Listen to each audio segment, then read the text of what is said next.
Hi, my name is Kirsten Kimura. Welcome to the Balanced Vibes podcast. If you're ready to quit the black and white approach to health and fitness, this is the podcast for you. There's no room for extremes and all or nothing thinking. We are here to talk about real health, sustainable diet and fitness, positive psychology, and spiritual growth, helping you become your own biggest superfan. Welcome to the show. Before we get started, remember that I am not a doctor, and the content in this material is not intended to be a substitute for professional medical advice, diagnosis, or treatment. Always seek the advice of your physician or other qualified health provider with any questions you may have regarding your health.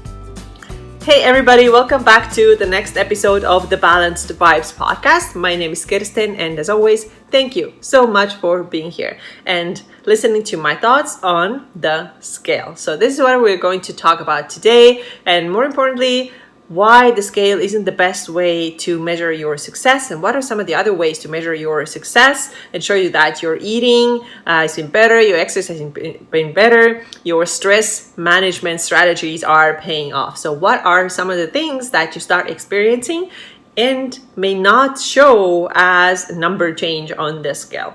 So maybe you are like me, like I was in the past, was completely obsessed with the scale. Then I don't want this for you. I really don't want you to be so stressed about the scale, and focus on the other things instead. Okay, so here's for me personally how things happened. When I was really obsessed with the scale, I would get on the scale every single morning, and it's okay if you want to do it, if you want to check it, if you just are able to use this number as data. But if you're like I was in the past, not like that anymore at all, you let the number ruin your day, and you can even get depressed or anxious and be like, oh my goodness, this is not working, it's not paying off, what am I doing here? And this is not a healthy place to be, because then your entire day is going to be dictated by this number if you let that get into your head. If you're able to see that number as just data, okay, I'm doing this, and then, the weight went up or went down or whatever, maybe I'm at a certain point in my cycle, what can I learn from that? Then you can just use the number on the scale, you can see it as data, but don't let it get into your head the way I did it. And eventually I had to just break up with the scale and not weigh myself anymore. And honestly, since then, since breaking up with the scale, I never really missed it anymore. And I'm not also afraid of it anymore. I weigh myself maybe once every 3 months at a friend's house. I don't personally have a scale. I know it may sound funny, like, hey, aren't you like a macronutrition coach? Yes, I am. But I personally don't have a scale, and I use other ways to see if my eating is in check, if my stress management is in check, if my exercise is on point. So I'm using other things. And for some people, I totally understand that the weight does matter. There are people who could and will and do benefit from losing some weight. And it's one way to see what we're doing, but it's not the only way. A lot of times it's not the most important thing. So a couple of weeks ago, I shared a side-by-side photo on my Instagram. And this photo was from my client. So she has worked with me 8 weeks. We've been doing macros. And then her body composition has changed quite significantly. So now I put that side-by-side photo on my Instagram feed and asked people, how many pounds do you think this woman has lost? And the answers went anywhere from 5 pounds to up to 12, or maybe there was even 15 pounds. And I think I got about 20 responses. And then out of these 20, 2 people said that she hasn't lost weight. It's just that her body composition has changed.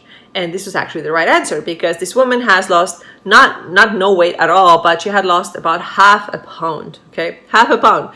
This is very little amount of weight. And most people, those who let the scale really dictate their life, they'll be like, oh my goodness, I've been working like 8 weeks, nothing, right? I got nothing to show. That really sucks.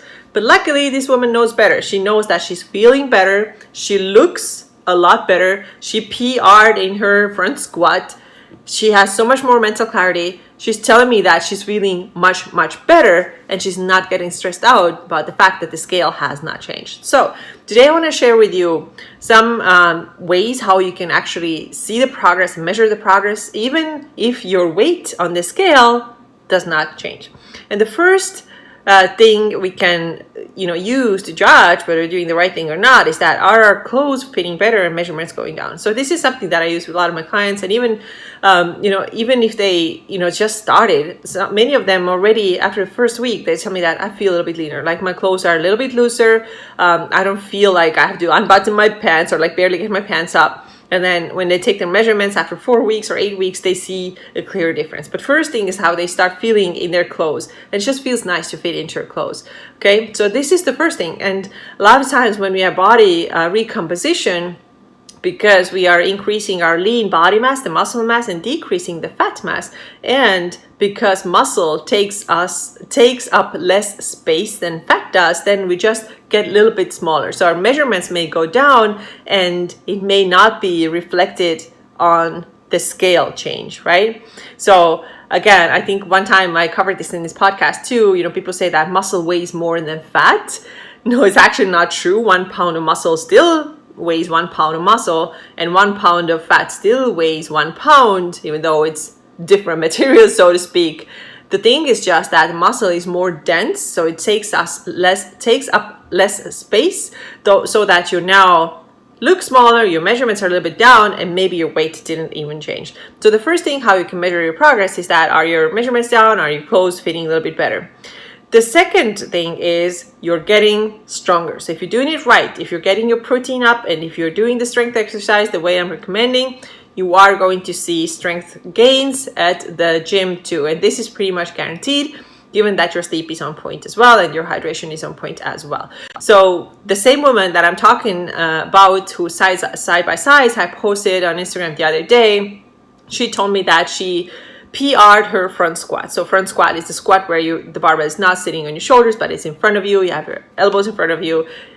So you're squatting with that weight. So she said, I PR'd. The last time I got close to this, what I did today, was about a year ago. And get this, she was squatting as heavy as her husband. Okay. So, and that's what does it tell us? That we are doing the right thing. If you're getting weaker, if you're not seeing any gym gains, if you're not getting any new PRs, okay, maybe you don't have that specific goal, but if you're not seeing any progress, then something's wrong, okay? Then we gotta see, are we eating enough? Are we eating enough protein? You knew this was coming, right? Protein.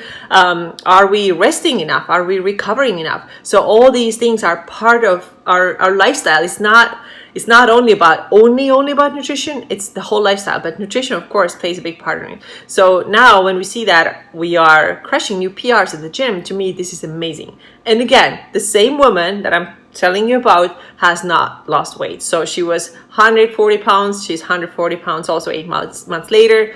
She's crushing it at the gym, measurements are down, clothes fit better, and then she's PRing at the gym, okay? So the next thing is that people experience way less cravings once they get their nutrition and lifestyle right. And this is what I help people with. So once we get our nutrition right, what does that mean? In most cases, for most women, it means getting their protein higher, quite a bit higher. Yes, there are some people who are already eating too high protein. There's some people who are struggling with hormonal, or not hormonal imbalance, but let's just say hypothalamic amenorrhea, because they're so used to eating tons of protein and they don't have any room for carbs and fats. This is not an extreme, but this is rare. What I see an average woman struggling with is that they are not eating enough protein. And I see numbers like 60 grams per day or 70 grams per day, which is very low for every woman. Okay, we gotta get the protein up, we gotta eat healthy fats, and then we experience less cravings. Okay, we don't have those blood sugar drops. In some people, those blood sugar dips can be so serious that they literally get like lightheaded and feel like they might faint. So especially for those people, it's important to get the proteins and the fats high so that they don't experience those things, because they feel like if they feel this way, the only way to quickly fix it is to have chocolate or other sweets or coffee or something like that will keep kind of give them the energy back. But then the downside of it is that you may get this dip again, and then you feel lightheaded again, you feel like you need more sugar. So a lot of women have told me that they don't have this 2 p.m. after a crash anymore once they have gotten their nutrition dialed in, and of course the lifestyle too, reducing stress and doing the right exercise. So same thing, you may not see the change on the scale, but you have way less cravings. What does that allow you to do? It allows you to focus better on things that need to get done. It allows you to focus better on your work. It allows you to also reduce your body fat percentage, because you are not snacking on stuff all the time, and mostly like refined carbohydrate foods all the time, because you are already full. You can easily go from one meal to another. You don't need to snack all the time. Okay, the next awesome thing that I see with many of my clients who are doing macros with me is that their hormones are healthier, and that often shows in their period health. So I've been working with people who have very heavy periods, very long cycles, and terrible PMS symptoms. So here's what happened, and I believe I shared this in the last episode as well. So the woman who had very long periods, she had 50+ day periods, and we made those dietary changes. We took out those sugar or aspartame sweetened sodas. We started eating actual animal protein, got the nutrition to a much better place. Boom, the periods or the cycles are 32 days now. Okay. Then the other person who had very heavy periods, like so heavy that she was like leaking all the time, leaking through her clothes, of course, extremely uncomfortable. What we had to do with her, again, adjust the nutrition, but also cut back on a high intensity training. She was so stressed out. Okay, she was so stressed out. We had to cut back on high intensity training, and the period was completely normal. Okay, then another woman actually, she started noticing that her periods are getting lighter, and what we found out when we started tracking her calories was that she was severely under eating. And so we started, before things got bad, we started increasing her calories and eating the right foods, and her next period came way more normal. It was a normal flow, and a little bit longer than it had before, because before that it had been really light. So, and then the PMS is the last thing I wanted to mention. Several women had told me that they don't even realize the period is coming until it's there, because their PMS symptoms are down. So these are all the things that you may not necessarily see on the scale, but your hormonal health is getting better. So how important is that? To me, this is more important than the number on the scale. I want to have a good hormonal health, and that's why I'm doing the things that I'm doing. And if it means that your weight doesn't change, that should not be your priority. Your priority should always be health. And let me tell you, when your hormones are balanced and healthy, then you are way more likely to achieve that healthy body goal that you have. And it's so much harder to get your weight there if your hormones are all over the place, if you're constantly stressing out. Even if you eat the healthiest foods in the world, but you don't have that healthy hormonal balance, then your body goals are just not going to come true. Okay, and then one more thing that you may not notice on this scale, but is going to make you feel much better, is that you have way better mental clarity and better mood. And this is absolutely something that I see with a lot of women too. They just feel like they're not as, how would I say, they're nicer, they are not so irritable, they can focus better, they have better mental energy. And a lot of it is, again, protein, because protein and amino acids in them are precursors for our good feel-good hormones. So eating plenty of protein can actually benefit your mental health. It's not a myth, it's a real thing. And again, does it show in the scale? Not always, right? You may be eating much better, you have way better energy, way better focus, you're calmer, you're feeling more relaxed. And also a lot of times, like I said in the beginning, the body composition is changing, and your weight is not changing. So who cares about that weight that much? We shouldn't really give weight that much importance as we are currently giving, and we should focus on those victories that are outside of that number on the scale. So let me go over that one more time. So the first thing, are your clothes fitting better and are your measurements going down? Then are you seeing a positive strength gains at the gym? Gains, of course, are always positive. Are you seeing gains in the gym? Are you getting stronger? Are you feeling stronger? Are you feeling like I can do a little bit longer? I can lift a little bit heavier? Are you seeing these changes? Then are your hormones healthier? Okay, what is your hormonal balance like? What are your periods like? Are they getting better? Are they getting more normal? Are they getting less painful? Are they getting a little bit not as heavy? Or if they were super light, are they getting a little bit heavier so they're more normal? Then how are your cravings? Do you notice that you don't crave stuff anymore at 2 p.m.? How are you feeling? Because I think that's a pretty cool thing. And then the last thing, how's your mental energy? How's your mood? How's your ability to focus? So these are all the things that are totally achievable through the right nutrition and lifestyle changes, right exercise as well, even though they may not show on this scale instantly. So always prioritize your health. I know that we are really like a weight obsessed society, but your body weight is not the most important thing about you. Also, that includes men, for example. So I'm going to share real quick with my husband. If you've seen him, he's a really, really skinny guy. BMI is 25. So he's technically overweight. If you saw him, you would probably say that this guy could definitely eat more. And again, BMI, overweight, should he be worried? Should he start cutting calories? I don't know what would happen to him because he's already really, really skinny. So don't let that scale to be, everything in your life, and take care of your health. And you see that you may even change your body composition without your body weight changing significantly.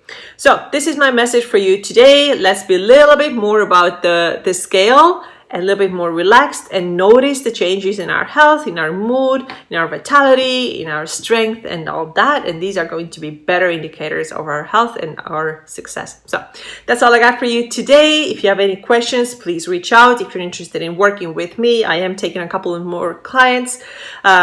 Then reach out to me either here, YouTube, email, Instagram, everything works. I will talk to you again soon. Bye-bye. Thanks so much for listening to the Balanced Vibes podcast.